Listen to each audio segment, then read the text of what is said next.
আসসালামু আলাইকুম ভাইজান, কেমন আছেন? জি আছি আলহামদুলিল্লাহ ভালো।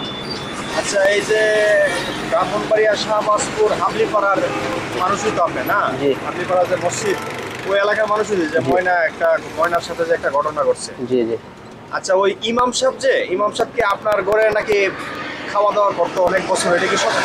জি জি আমাদের ঘরে খাওয়া দাওয়া করতো প্রায় 4 বছর 7 বছর উনি আসার পর থেকে আমাদের ঘরে খাওয়া দাওয়া করছে আর কি। আচ্ছা, এমনি ইমাম সাহেব কেমন? অনেক ভালো, আমাদের ঘরে খাওয়া দাওয়া করছে, আমরাও দেখছি অনেক ভালো। ঠিক আছে, উনি যখন আমাদের ঘরের মধ্যে খাওয়া দাওয়া করতে যা, তারপর আপনার এই আমাদের পুকুর পাড় থেকেই গলা কাশি দেওয়া যায় আর কি। ঠিক আছে, গলা কাশি দিয়ে যেত, আমাদের মা বোনরা যদি ঘরে থাকতো আমাদের অন্য ঘরে চলে যেত, উনি ঘরে ঢুকতো ওই সময়।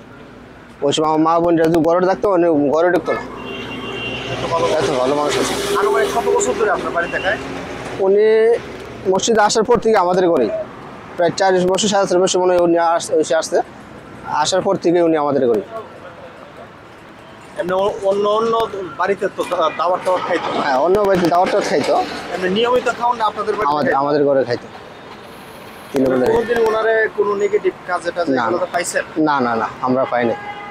আপনার একজন ইমাম সাহেব, আপনি জানেন ভালো মানুষ, এবং একজন ইমাম সাহেবের খাওয়ানো তো একটা বিশাল সব। অবশ্যই। সেই ইমাম সাহেব তো এখন জেলে আছে, এই ব্যাপারে আপনি কি বলবেন? এখন কি বলবো, আর উনি তো ভালো মানুষ, আমরা জানি উনি ভালো মানুষ। ঠিক আছে, এখন তো আর কি বলবো ওনার সম্বন্ধে। এখন অবশ্যই অবশ্যই অবশ্যই উনি যদি নির্দোষ হয় তাহলে তো উনি অবশ্যই মুক্তি পাবে। আশা করি উনি নির্দোষ, কোনো দোষী না, আর ওনার দ্বারা এই কাজ করা সম্ভব না। আর এই ইমাম সাহেবের তো 2টা বাচ্চা আছে, ছোট ছোট।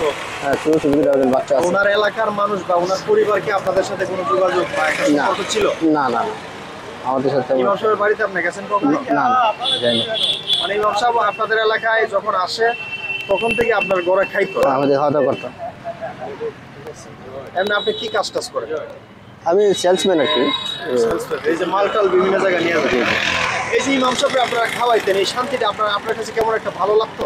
এখন তো আসলে আমরা মনে করি যে ইমাম সাহেব নাই যতদিন ধরে, আমাদের মনে করি যে আমরা একজন সদস্য নাই, আমাদের ঘরে একজন সদস্য নাই। আমাদের পরিবারের সদস্য মনে করে খাওয়াইতেন? আমাদের পরিবারের সদস্য মনে করে খাওয়াইতাম। আমার বাবা সবসময় বলে যে না, আমাদের একজন সদস্য নাই, সবসময় বলে যে আমাদের সদস্য নেই। আমার বাবা অনেক মায়া করতো। হ্যাঁ, আব্বু নামাজে যাইতো, আব্বা নামাজে যাইতে আবার খাওয়ার সময় নিয়ে আসতো, একসাথে খাওয়া দাওয়া করতাম। আমরা সবসময় একসাথে খাওয়া দাওয়া করতাম, 3 বেলা আমরা একসাথে খাওয়া দাওয়া করতাম।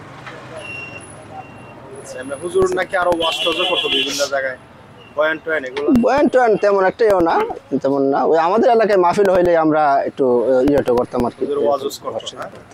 অনেক ভালো। জি, ঠিক আছে।